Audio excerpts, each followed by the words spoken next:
Friends, it's Crystal here from Galaxy Finds, and I have another video about Indy Clover today. So I did another 2 weeks at Indy Clover and I wanted to share how I did.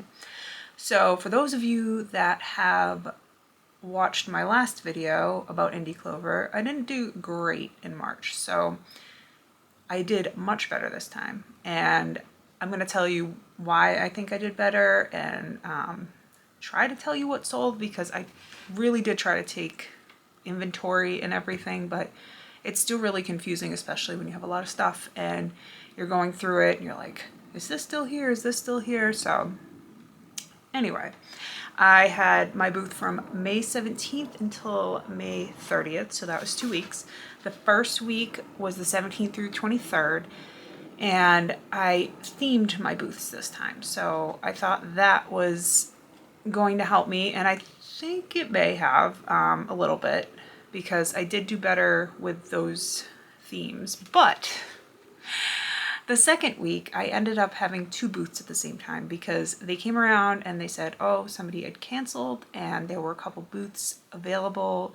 Did anybody want to rent another booth? And I said sure, because I had plenty of stuff. I actually showed up both weeks to take down and put up my booth, even though, like, if you do multiple weeks you don't have to take down your booth in between, but I wanted to like complete. Okay, my camera died. Let's hope it doesn't die again. I have it plugged in and I don't know what's happening, but I am also in my kitchen, not in my office, and I'm not sure if this plug is working right.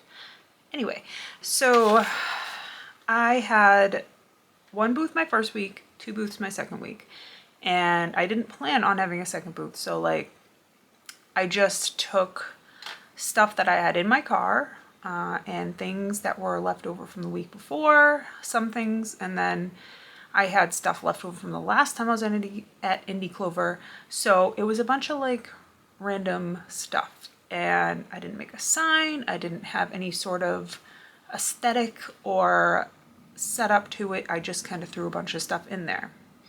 So the second week on the 24th, when I set this up, I spent like 3 hours at Indy Clover in the morning, because I had put so much work into my second week of my main booth.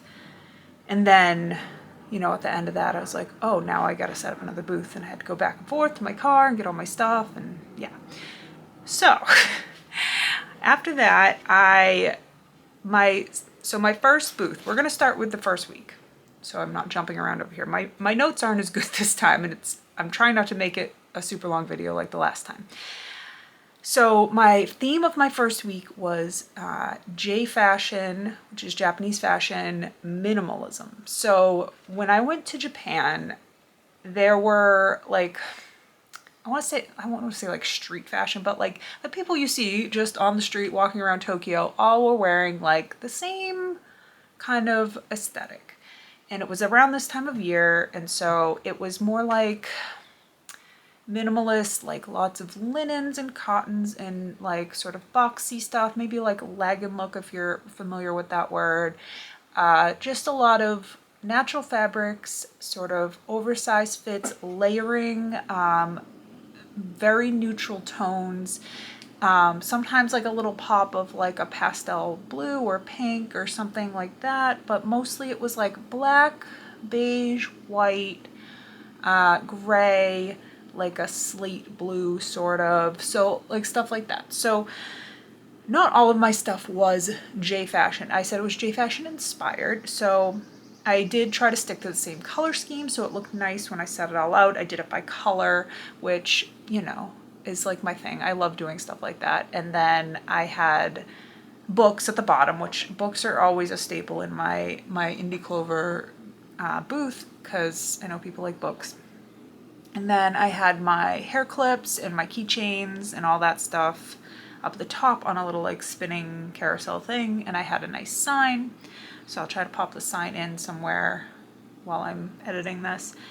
And it took off pretty quickly. Like I think I sold 6 items the first day, and then as it does, it like slows down and whatever. So I priced my things higher this time too, because the last time I did, everything was under $25, but obviously that didn't work very well because I didn't make very much money. So, I mean, most of my stuff was pretty reasonably priced. Like, I wasn't, having $100 items. I think I had one skirt for $50 and the rest of the stuff was like $40 and under. I'm sorry, I keep scratching my nose because I'm like allergies and everything's itchy right now. So I did all right. The first week I sold 10 items, which I think was less than I sold the last time, but I made more money. So my net total for those 10 items was $87.25. And then after Indy Clover takes their fees, I made $53.37 for the first week. So, that was all right. It was decent. It was better than last time. So I was happy with that. The second week, the 24th through 30th, my main booth, which I then redid and made it into Japanese kawaii fashion, which is mostly like cute things in pink and bright colors and like cute graphic tees. I just had a bunch of stuff like that in there. I had my giant llama at the top, like all just cutesy things, like very, very like Hello Kitty. It's, if you looked at it, you would be like, oh, so cute. And so that booth had a very slow start, and I was kind of worried because I was like, well, maybe people just don't like that sort of stuff. Maybe people are more into the minimalism. So, but by the end of the week, it ended up selling 8 items, which wasn't awful because the net sales on that was $115.25, and I made $71.45. So I sold less items, but higher priced items. So that was great. And then the second booth, which is my random stuff, I sold 18 items. I have no idea. So I didn't even keep track of what was in there. I just kind of threw a bunch of stuff in there and just called it a day because I was already at 3 hours of setting it up and I wasn't going to go through and take pictures of every single item and, like I did with the other ones. So I kind of don't even know what sold. But my net sales were $200.50 and I made $126.53. I was like, okay, so I thought having some sort of cohesion or aesthetic for my booth would be better, but apparently just throwing a bunch of random stuff in there is better. I don't know. I really don't know. And so total number of things I sold was 36 items between both weeks and 3 booths technically, and the net sales was $403 and I took home $251.35.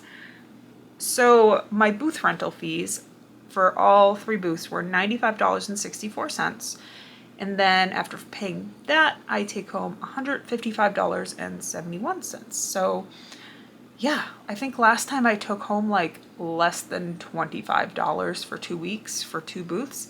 So this is definitely better. I guess I know what I'm doing more so now. I have a rental coming up on June 21st and I'm actually going to make it very book heavy. I found a free little bookcase that I'm going to stick in the booth. I'm going to curate a collection of books. I want to do some beach reads and summer reading, cookbooks and art books and just fun stuff. And then I'm also going to have I think I'm going to have some shorts and stuff, just summer stuff. Because I feel not a lot of people are going to be shopping for a whole new wardrobe in June. I feel maybe in August people will be doing that because it's back to school and stuff. So maybe I'll do some shorts and I will do a bunch of books. I'll bring my my handmade stuff again, obviously. And I don't really know what else. I'm gonna see how it looks. I really want to repaint the bookcase because I got it from a free clean out at a college nearby, but it's kind of shaky. So Nick's gonna put some brackets in it and then I'm gonna paint it. And we're gonna see how it looks, and hopefully, we'll see how that experiment goes. I just with Indy Clover, I'm not expecting to make bank. That's not really the goal. It's more clearing out some older inventory, selling some stuff that maybe wouldn't do great online because it's a low cost item, like tank tops and stuff like that. You know, people will buy it for $5 at Indy Clover, but no one's going to buy it for $5 on Poshmark, then pay shipping. So there's that. Yeah, and also it's fun because I miss this kind of thing, because when I worked in retail, my favorite thing was to do displays. Like I used to, when I worked at Kohl's and when I worked at Marshall's, they would let me like set up displays and like set up racks so like things looked nice. And like that was, oh, I loved doing that. And I really do miss that part of retail. So this is kind of like quenching that thirst of like doing retail without doing retail, if that makes sense. But I really do love Indy Clover as a store. So the next booth rental I have is at their brand new location that's opening on June 21st. So I'm going to be there opening weekend. So I'm hoping that a lot of people will be there. It'll be really fun. A lot of, you know, lots of new consigners and lots of new customers. It's technically like 20 minutes from the other location, but it's more convenient to me. It has better parking. It's, you know, less traffic from where I'm coming from, so I'm excited about that. But yeah, if they're opening an Indy Clover near you, I would say go for it, but like go in with the right expectations. Like don't expect to be, you know, making hundreds of dollars, you know. And I would say for sourcing things, like going on Thursdays and Fridays, people mark their booths down anywhere from 25% to 75%. I've gotten some really good stuff for myself. I've gotten a few things to resell, but yeah, it's awesome. Like it's such a good idea.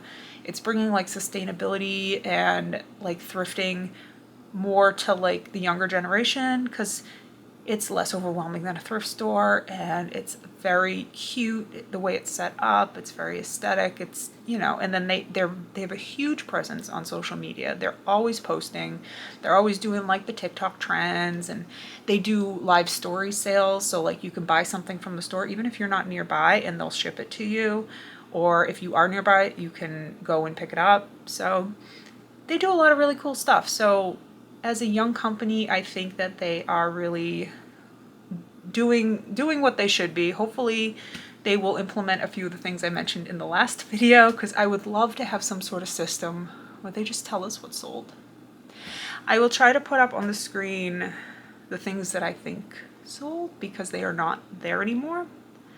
And I will also bring up this thing is, you have to hope that everybody at Indy Clover is an honest person, because when you go in and you clear out like your booth, if other people's stuff in there is in your booth by accident, like there's no way to tell. Like I had 2 items that were not mine in my booth, so I just put them on the like go back rack, but somebody could like just take them, especially if they're expensive items. They could just say, oh, this is mine, and no one would even know, because they're not checking if all the items are yours. They're not checking, like, I understand they have to put stuff back in booths all day long, and customers are picking stuff up and throwing it back, and like you don't know, and they can't go through every single booth. There's 63 booths and check every single item every single day. It just would take too long.